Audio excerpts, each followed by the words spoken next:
My name is Jordan Morris, and for a time I worked for the busiest Toys R Us in the world during the 80s.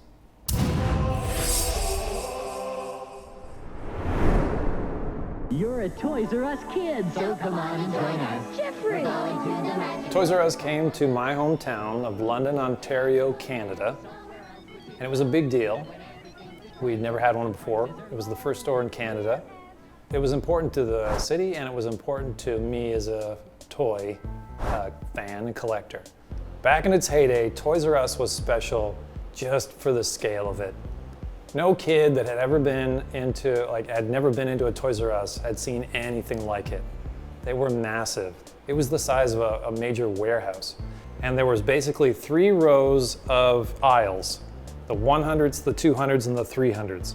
And the 300s was the sweet spot. The 300s were girls' dolls, action figures, die-cast toys, everything that you dreamed about, everything that you saw on TV Saturday morning, and I became the department head for the 300s. It was about keeping up. It was stocking the thing. So my responsibilities were to make sure that the layout for every aisle was correct, because they would send out a blueprint. Every manufacturer had a certain amount of space in the aisle, and then within that, it would tell you exactly which line for each manufacturer, like Mattel, whatever, Hasbro, what they wanted. And end caps were special. Manufacturers were basically buying space in the aisle, and they would want to buy the end cap because when you're walking down the aisle, the end caps faced you. You didn't have to turn to see anything. So they were really important.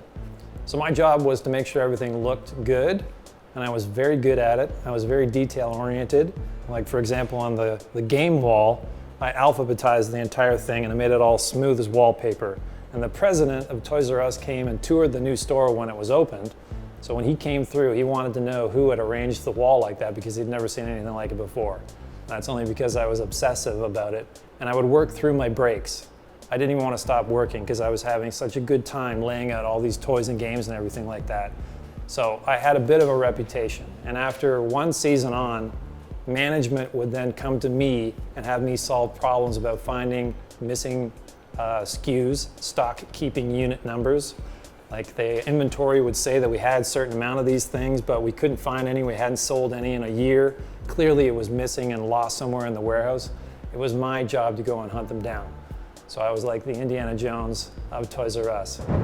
So when a SKU went missing, I would get a stack of papers on dot matrix printout paper. You'd tear off the sides, you'd unfold it, and you'd have to go line by line by line, hunting down every one of those things and explaining why we either didn't sell any, or we had a negative number, or something weird in inventory. And I remember one specifically, an item, the only description was Rockin Horse. That's all it said. And nobody could find that thing. So it was up to me to figure out what the heck this thing was. And it took me a while to figure out what it was. It wasn't a rocking horse. It was a puzzle of a rocking horse. And it was an infant puzzle, like one of those big chunky ones. And it was in the wrong section in the warehouse. But I had obsessed over every square inch of the warehouse so much that I had drawn a map of where everything was in the warehouse, and I had put that up at every one of the major entrances inside the warehouse so that people could refer to that.